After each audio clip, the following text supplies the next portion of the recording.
The Easter recess, a period traditionally dedicated to rest and renewal, has been abruptly shattered.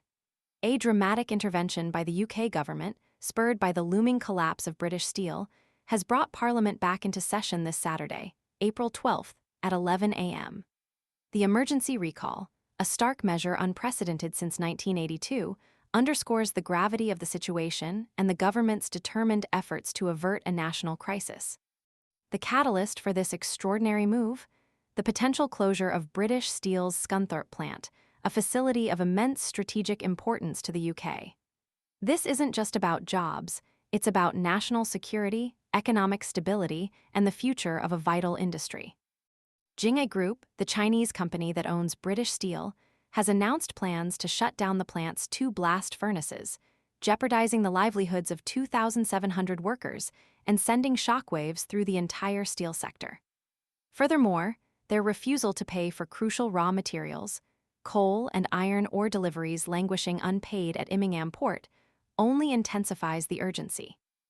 The government, facing the prospect of a catastrophic industrial collapse, is considering an unprecedented step: full nationalisation. While the official statement from the House of Commons focuses on ensuring the continued operation of British steel blast furnaces, the underlying message is clear. The government is prepared to take drastic action to prevent a complete shutdown. The GMB Union, a powerful voice for British steelworkers, has hailed this move as the first step in the process of nationalisation, arguing it's the only viable path to saving the UK's steel industry. Their perspective reflects a widespread sentiment within the industry. Nationalisation is not merely a political option, but a potentially necessary lifeline. The timing couldn't be more critical.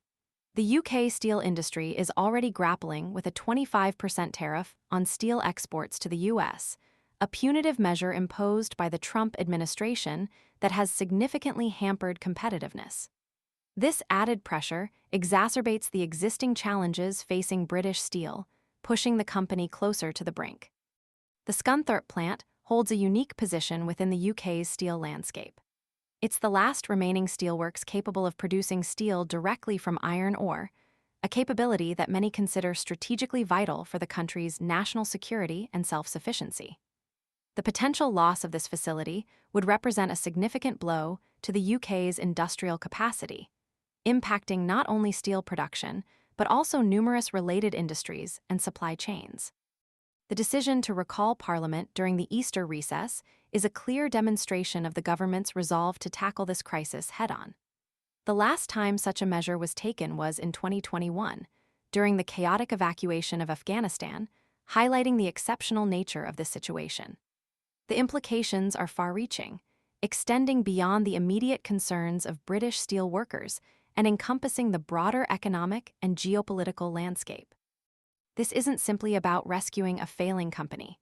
It's about safeguarding a crucial national asset, preserving vital skills and expertise, and preventing the irreversible erosion of the UK's industrial base.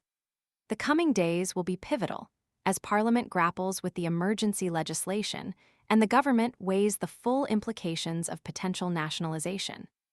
The stakes are incredibly high, and the outcome will have profound consequences for the UK's economic future and its standing on the global stage. The Easter break has been sacrificed, not for leisure, but for a fight to protect a vital part of the nation's industrial heritage. The decisions made this Saturday will shape the future of British steel for years to come, impacting not just the workers in Scunthorpe, but the entire nation. The weight of responsibility rests heavily on the shoulders of Parliament, as it prepares to make history once again. This unprecedented Saturday sitting symbolizes the government's commitment, or lack thereof, to upholding British industry and protecting the livelihoods of thousands. The international ramifications, coupled with the domestic economic concerns, paint a picture of immense pressure on the government to act decisively and effectively. The eyes of the nation, and indeed the world, will be fixed on Parliament as it convenes this Saturday, to determine not only the fate of British steel, but also a significant piece of Britain's industrial legacy.